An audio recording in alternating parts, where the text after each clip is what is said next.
Hi, I'm Craig Ball, and I'm here at the 4th annual University of Florida Levin Law School EDRM, eDiscovery Conference in, where are we? Gainesville, Florida. You're from Jacksonville. In the swamp, yeah. Here we are. We're in Gator country here. We got to do the Gator chomp. All right, I'll do it with you. There ready? you go. That's All right. a good way to start. And hook 'em horns. I'm talking to Megan Kelberman. Megan is a lawyer with Gunster.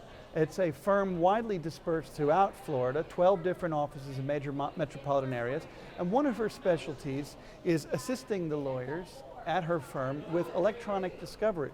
Megan, tell me, how is it a person who's as fresh to the practice as you are, with so much energy? How'd you get into electronic discovery? Where'd that come from? Well, we've been talking today about the apprenticeship model and some of the reasons that lawyers may be either afraid to use eDiscovery or talk about it with their clients is because they really don't know. And it's easier for a third-year practitioner as opposed to a 30-year practitioner to say, tell me, help me, show me. And I think that makes a huge difference. And so, Gunster, we have attorneys in 12 offices, as you said. Well, really, our eDiscovery heavy hitters are in Jacksonville. They're the people that have really the attorneys that dug their head out of the sand and had started attending conferences and working with our eDiscovery vendors and litigation support specialists to say, tell me what you know. Mm-hmm. I don't want to always have to call you, we work together. And so I was really in that unique position where, instead of just reviewing documents and sitting in a dark room as a new associate, it was really review management and working with the clients, sending litigation holds, and figuring out who the key custodians are, what are the documents we're looking for, what sort of themes are we seeing for deposition preparation and other things, the practical side of why are we reviewing these documents and spending all this money trying to get this information. As a young lawyer, as a woman lawyer, do you find your expertise in eDiscovery to be a useful differentiator in the firm? I do. I think if you have eDiscovery anywhere, people automatically assume you maybe are more technically sound or you're better with numbers. And really, like you said, it's like anything else. If I get a case on, in the banking industry, and I haven't done banking law, I have an ethical, legal duty to educate myself. And we do that in every case, whether it's antitrust, whether it's shipping, whether it's banking.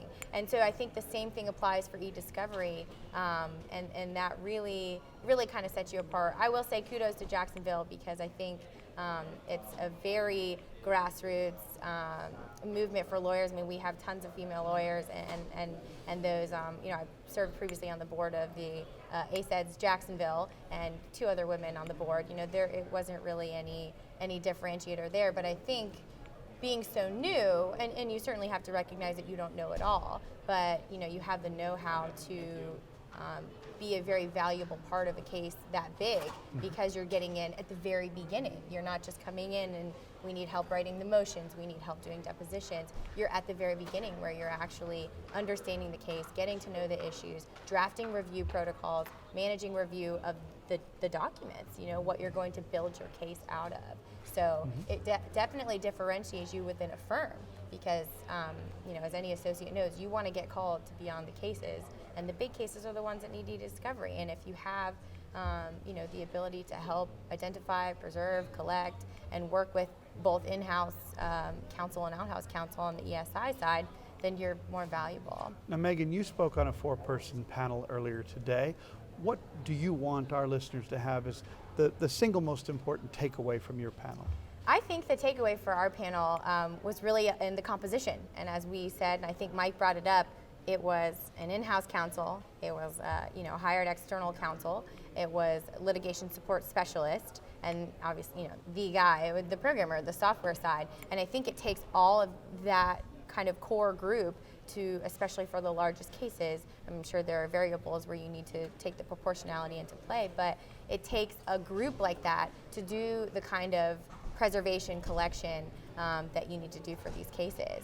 So I think as a great leader once said, it takes a village. It takes a village, yes. It's a team effort.